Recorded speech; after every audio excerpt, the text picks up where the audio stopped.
ปิดภาพมาก็อยู่ที่หน้าเฮือนน้องดาวแหละพี่น้องเอ้ยเนาะน้องจอยเพิ่นกะอนามัยเฮือนเพิ่นพี่น้องเอ้ยตอนนี้เลยชวนมันพักกันออกมาตัวนี้แหละคนแก้วจักก่อนเป็นว่าคือถ้าน้องดาวได้จากบริเหตุต้นเห็นยังบ่ยังมู้บ่อย่างว่าจะต้นให้อันถามเมืองอีแม่แล้วก็ว่าจะเห็ดก็เห็ดน้องหมายเราก็จะเห็ดอยู่ได้น้องหมายน้องจ้อยก็เห็ดไปกันน้องจ้อยก็ได้ยังทันได้ถามเจ้านั่นได้นั่นต้องถามถ้าว่าเห็ดก็ต้องถามกับอีแม่ว่าเขาจะเห็ดต้นเขาได้บ่เห็ดนั่นนั่นนี่เขาว่ามีเงินมีคำว่า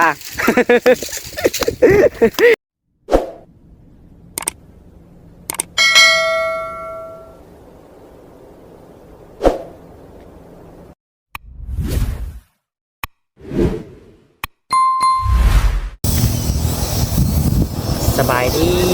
ดีและสวัสดีพ่อแม่พี่น้องFCหักแพงเบิร์ดสู่คนพี่น้องเลย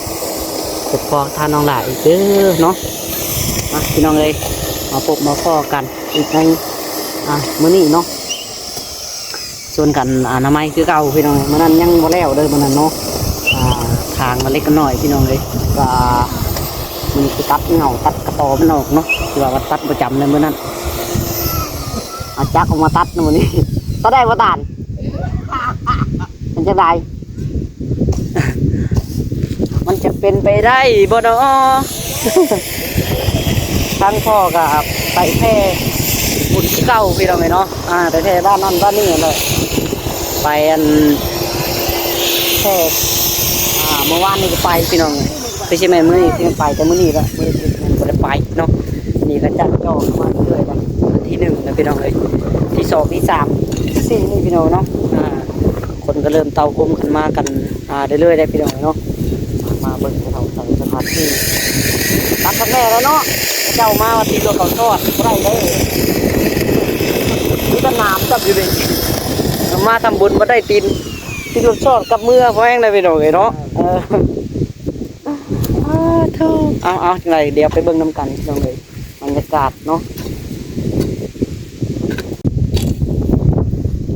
เปิดภาพมาก็อยู่ที่หน้าเฮือนน้องดาวแหละพี่น้องเลยเนาะ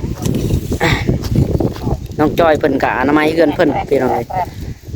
ตอนนี้เลยชวนมันพักกันออกมาตัวนี้แหละคนแก้วจักก่อนเป็นว่าเอากวาดมีแต่กวาดแล้วห้ากระจูด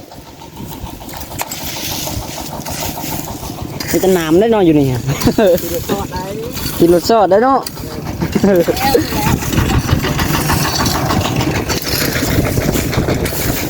เห็ดเวียก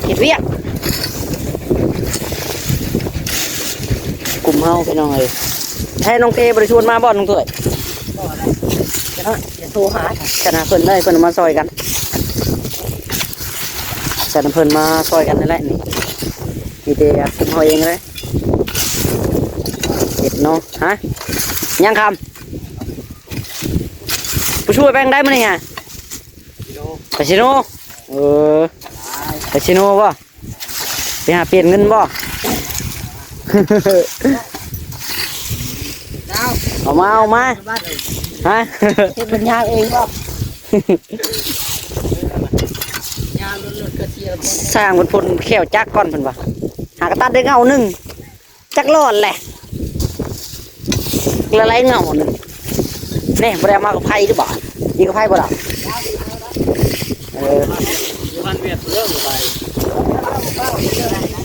มันแรงจุดก็ได้เนาะมันควันเนาะควันไม่ดาวควันเงากันนะควันได้เพื่อเราจะพ้นแขวจักกันแล้วพอแห้งแล้วก่อนข่าวตัดมือเก่าเลยคือเก่าแล้วเนาะคอยพันธะ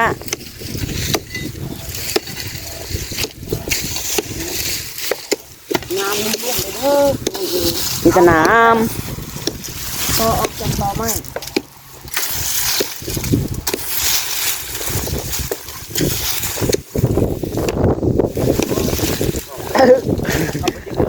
เขาบ่ชื่อดอกบ่ชื่อจังไหนเขาเบิ่งคลิปในไฟอนามัยนี่ บ่าวคำบ่ตานตุ้ยดาวเอาแหละคุณเจ้าขับไปชอบด้วนคุณเจ้า โอ้ดอกแต่มันจะบอกคือนะ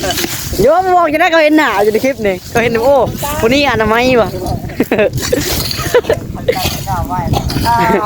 ก็บอกเนี่ยเขามาที่เขาอยากผ่า ก็มาไผก็อยากพากแล้วเนาะอย่าติดรถชอด ผ่าที่นี่เลยนะ มาพากก็เสียอีกแล้วเนาะ พักเลยนะจักมันไม่ขาดนะขาดเลยแม่จะจกไปเนาะ โอ้มันหักตัวมันดอกแล้วเจ้าก็ได้ตัวมันบ่ดอกตัวมันกว่าคอกมันกว่าแขวแห้งอยู่ดอกเปิดมันสิหัก แขวแห้งยังบ่หักดอกเลย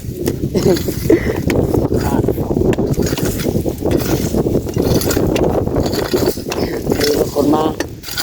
ลิฟต์เขานี่เลยนี่โอ้ยอนามัยเดินให้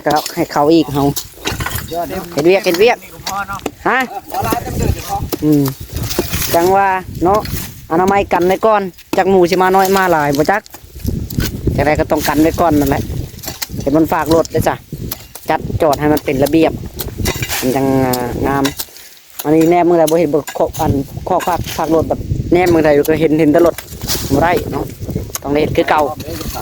ฮะ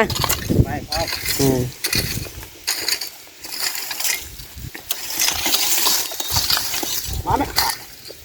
ก้อนน้ำเอาไป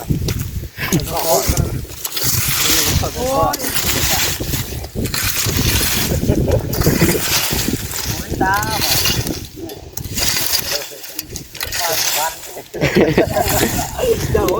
ระวังผ้ากับจักวีดกับรถ จักก็ตัด ระวังผ้ากับจักย่องกับรถ จุกนี่ก็จะจะนี่จะจุกจะเลยขาดเอาจะจุกก็ดึงตาก็ดึงก็เชื่อก็มันจะจ่อเลยนะ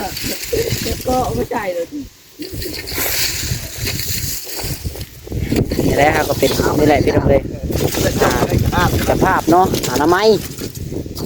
ให้แขกคนเพิ่นมาเที่ยวคือถ้าน้องดาวได้จากบริเวณต้นเห็นยังบ่ยังบ่รู้บ่อย่างว่าจะเฮ็ดต้นให้อันถามเบิ่งอีแม่แล้วก็ว่าจะเฮ็ดก็เฮ็ดน้องหมายเราก็จะเฮ็ดอยู่ได้น้องหมายน้องจ้อยก็เฮ็ดคือกันน้องจ้อยก็ได้ยังทันได้ถามเจ้านั่นได้นั่นได้ถามถ้าว่าเฮ็ดก็ต้องถามกับอีแม่ว่าเฮาสิเฮ็ดต้นเขาได้บ่เฮ็ดอันนั้นอันนี้เขาว่ามีเงินมีคำว่า ยันนั้นงงกันนี่แล้วเนาะเอาสิเฮ็ดต้นก็ได้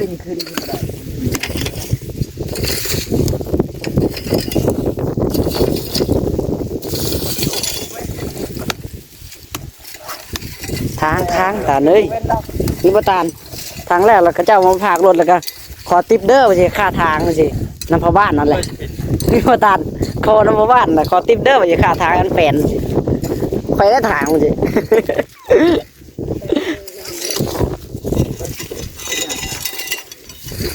เอาไหมครับมาเด้อมาซอยเด้อ ฮะ ถางปลาทักปลาให้มันให้เขา หายเขาไม่บ่แม่ดินข่อยดอก ไม่ได้คอยเส้นทางให้เขาแล้วแล้วมันค้างเลย พุกไปที่มุนใหม่เป็นอะไรคำประจูดพุกแม่เจ้าข่อยใช่เจ้าชื่อแล้วก็ไม่ได้พูดนะ ง่ายนะ พูดไหมขนุบได้ ผมไปทางไหน เอาแล้วเนาะทีมออกนอกไปแล้วพูน ผมนอนฟ้านี่บอก จังฮะ มันไม่ง่ายคุบไปเลยทิ่มเลย กระจุดจุกมันไม่ยากนี่เดี๋ยวนี้ มันตายดิบได้แล้วเอ้ยยังมาอยากใหม่บ่เพราะมันหากระพัดนี่มันยังเขียวอยู่น่ะยังทันได้ตายฉันไพ่ล้นมันซื่อฉันก็มันก็ใหม่แต่มันนั่นมันได้จูดนี่เนาะครับ มันจุกมันไม่ได้ตาย โอ้ย คือเด้อ คันขี้เหงื่อลายเลยใหม่อยู่มันขี้เหงื่อบ่ร้ายน้อยเดียวอันนั้นฮุบขึ้นก็สบายโอ้ยบอกคำเราฮุบได้อยู่หรอกนาดาเนาะเก่งได้เพิ่นเฮียนวิชามาเมื่อกี้นี่บ่เฮียนโดนนะเฮียนเมื่อกี้นี้เฮียนวิชาโคงน้ำจับท่านี่โอ้ยบอกคำเราบอกไปบุไปเบิดเดี๋ยวโอ้ยเราแข็งแห้งคืออย่างในโฟไม่ใช่กี่ทีมจะเขานะกำลังย่อ ยืมได้ก็ไปไม่ได้ไม่จะไปมาบานแม่ตุ้มกินเลย เบิ่งว่าตาลคนเขียวจักก่อนแล้วคนทรงไหนวะคอยเป็นเจ้าของจักวัดคนบ่เป็นเลยเคยเฮ็ดก็ไม่นะฟังเบิ่งไอ้เนาะตามาได้ว่าแล้วเนาะเลยไม่เป็นบ่เป็นอ๋อต้องขับรถอัน3ล้อเป็นบ่เป็นอีกเอามาลองดาแล้วรถจะได้มาตรฐานครับเพิ่นขับรถเป็นนะพี่น้องเนาะรถใหญ่ก็ขับได้บ่มีหยังบ่ตานว่าสิเฮ็ดหยังบ่เป็นเนาะโดดน้ำเป็นบ่โดดน้ำลงชานี่ เฮ้ยเป็น ลองโดดให้เบิ่งดูฮะ หนาว โอ้ยลองใครบ่เชื่อนะ เจ้าสาว เอ เนาะ อหมอคันโดดเป็นโดดให้เบิ่งดูบ่เชื่อคันโดดเป็นนะเนาะบ่เห็นโดดจักเทื่อนะเนาะดาวเคยเห็นบ่ดาวนี่บ่เคยเห็นว่าทิปโดดโลดกันว่า ตัวใจเจ้าสาว บ่ได้ตัวแล้วให้โดดชื่อ ตัวแรกโดดยืม เออ โดดไทยเนี่ย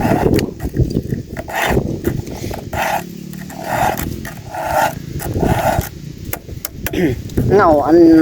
น้ำแทงเนี่ยมันแข็งผ้ากับพันอยู่บ่อยากเข้ารุ่น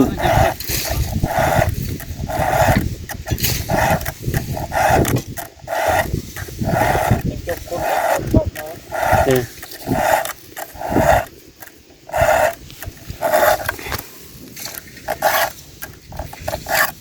เสร็จผล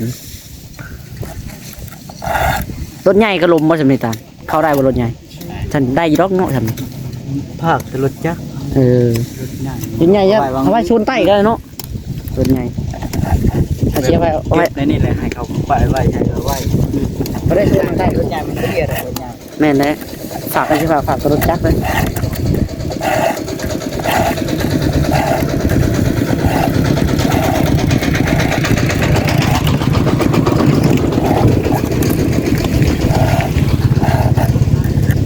เดี๋ยวฝากรถใหญ่มันเต็มไว้ เออเต็มแม่น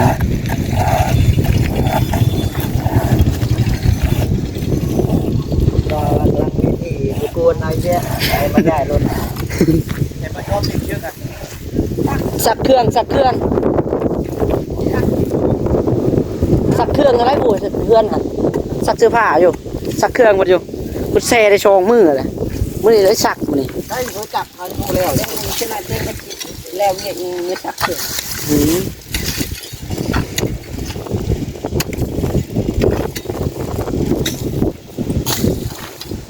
ตามพุ่มน้ำบุทางกระยาเนาะทางบนบอกบุทางกระยาน้ำพุ่มตรงเนาะมาให้รถข้าเจ้าจอดแล้วมาโอ้ยไฟฉุกเข่ามันหกให้ฉุกเข่า มันกว้างอยู่เด้ เพราะเขาตามกระจุกนะ จูดเอาเนาะ จุกแล้วไม่ตาย เอ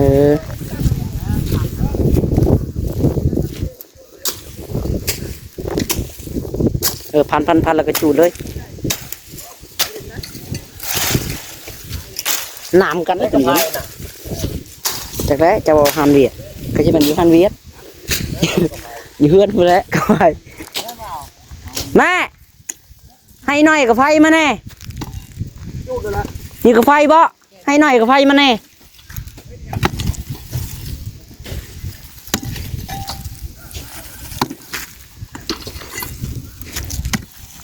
ได้ยินบ่เนาะเฮ็ดอีฉันได้อยู่ในป่าบ่ครับเคยเฮ็ดยังนั่นนี่ส่วนทางนี้นะตำรวจป่าบ่ เออ อย่ามาเนาะ เขาอยากให้ตำรวจ เขาพยันยุงครบเนาะ เรียกเขามันเรียกเขาน่ะ นี่เวียงเขาตัวนี้เนาะ เรียกเขาตัวนี้เอาเขามาชอดเขาชอย เอ็ดก็เอินหยอกชื่อมาดีป่ะได้ข่อย ยากแล้วมาดีแล้วเขาเสมอ นี่มาสอนเนาะใครรักเรามาสอนอย่าเรามากวนนะเราเมาซับ จุกนั่น หนัวจับแล้วเนาะเนาะครับ นอนจับเลยเนาะ ทีมอยู่นอกมาแก้วนะนะพอดีเลยเจ้าจิติดคดีขับเอ้ย จกว่ะ จักที่มันจักปีบาทนี่ จกว่ะ ฮะ เด็กรีมาจกว่ะ จักที่มันจักปีบาทนี่เอา แล้วบาทจกก็เป็น คิดอีกไปเนาะ ชื่อนัวจอกอยู่ดอกว่าจักยี่เป็นจักปีวะอย่ามาเนาะ มันผ่านมันนะเรื่องนี้ค่ะ ผ่านมาเบิ่แล้วเนาะ ผ่านมันละ ยันยังเนาะโอ้ตบอย่าเอาได้อย่าหาก็ออกใหม่ๆนี่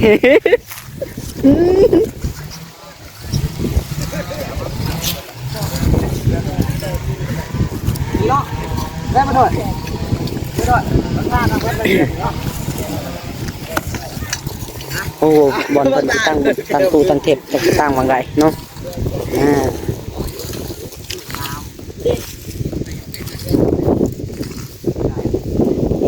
คืออะไรเรือแปนนะเรือแปนเนาะ จับนั่นเร็ว จะเย็นหรอก เอาอันไว้ตัวน้อยตัวใหญ่ ใหญ่กับปลาไว้เดี๋ยววันนั้นเราตัดใช้บะคำแล้วจะว่าจะฮุบไปคือฮุบจ้ะกองจูนติดยกกองอะไรโยจะว่าจะฮุบน้ำนี่แล้วไป มาจากไหนคือถ่าทีมลงน้องง่ายจะหน่อยทีมไปทางใดก็ทีมแล้วเนาะอาวิทคอกนั่นแหละ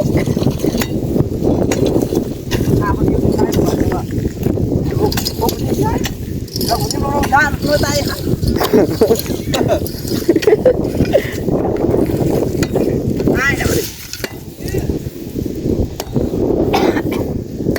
เราไปจักบนทีมน้องเอ้ยฝ่าวุฒเนาะ ดินหมูให้เอาไปต่อจะปูใช่ครับ ฮะ มาต่อจะปูสนาม อย่าว่านั่นไหม ต่อจะปูใช่ ข้าเจ้าเบิ่งคลิปเขาประกล้าฝากรถได้ อย่าว่านั้น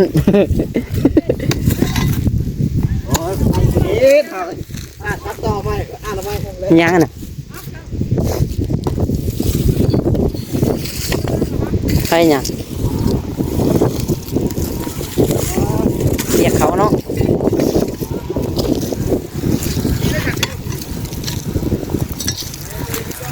ฮักหมดเลย ออกแล้วเฮ็ดเอาไปกระต่อนะออกเบิ้ลแล้วตอนนั้นได้บัตรเอารู้คำว่าแขวแห้งมาเชียว มันกับตีเขาก็จอมเหมือนกันแล้วตีกันอ่ะทำไมครับอาจารย์เยด้านเพิ่มเลยเฮ้ยแค่นั้นโอ้ยไม่ได้จ้องไม่ได้มึงหาบ้านนั่งก่อนจะไปลงมองที่เขา มาจองที่ป่ะจองที่ขายเครื่องบ่ พ่อว่าเราวงที่ตั้งก่อนได้ มาจองที่หน้าโอทีมากับไฟอยู่เอามาเปิ้นแม่นหมดโอทีมาอยู่กับไฟโอทีน่ะโอทีเอากับไฟมาเนี่ยกับไฟ ตั้งไฟแล้วใช้บอกกันแล้วไหม นั้นเขาถามมันในแม่บ่ล่ะ ทำตัวป้าฮะเดี๋ยวอีกไฟได้หรอบอกว่ามึงจ้าฮะ กับไฟน้อยชอมน้อยแปะเพิ่น เอารถอะไรกันล่ะอันนั้นใครกันล่ะ จักเราให้เรียกเราอยู่ แล้วถ้าเครื่องพอจะทางน้ำหลังกันวะ แปะนะอย่าเราลอกเวียกเรายังทันได้แล้วนะท่าสียังทันในท่าครับเป็นมหาจองที่พี่น้องเลยบนขายเครื่อง ใครที่อยากอยู่ใกล้เขาเนาะยืดเฉียมจกยืดเอา นี่แหละไปละ ไม่อยากปินงอนแต่ปลายแล้วเสียวคันปินงอนแต่อยากเสียวนิดนึงนะ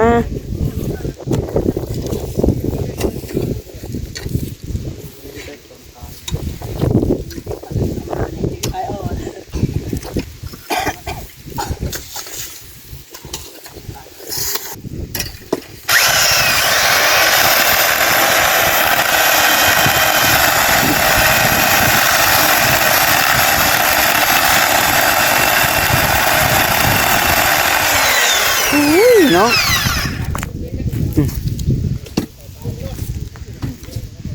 ให้เต่งครับตามช่างมาคุดอีกดูนี่สิ คำมาเอาเสียมกุตัวนี้หน่อย เอาแต่ขี้อยู่ไม่ได้ ใช่ นั่นน่ะซอยๆอีกหน่อยหนึง เอาเสียมโซ่นี่มันตัดได้นะ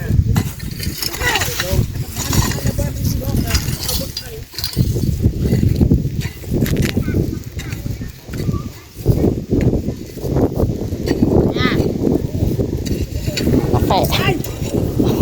คอยเว้าแน่เว่าน้ำเด็กน้อยนะเขาจะให้อ่ะ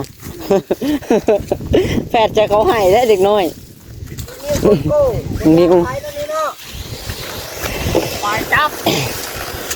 อยู่ลุงน้อง โยนเจ้าลงหนองแล้วค่ะ ขนมออกมาได้เจ้าลมไหนอยู่ที่นี่แล้ว โอ้ยำดอกรมปลาไหลดอก มาเลยไม่เลย ขอพี่เอาให้หน่อยหนึ่ง เล่นดิเออ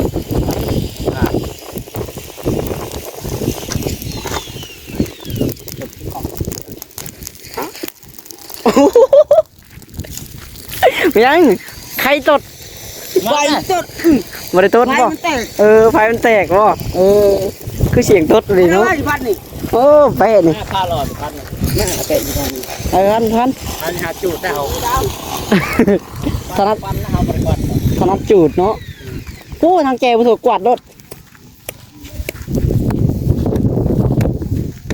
มันให้แปลนเรียกแปลนนะแล้วจุดน้ำมันกระทามกันนะ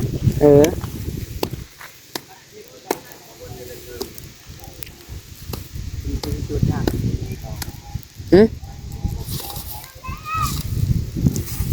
ยันบ่ใหม่บ่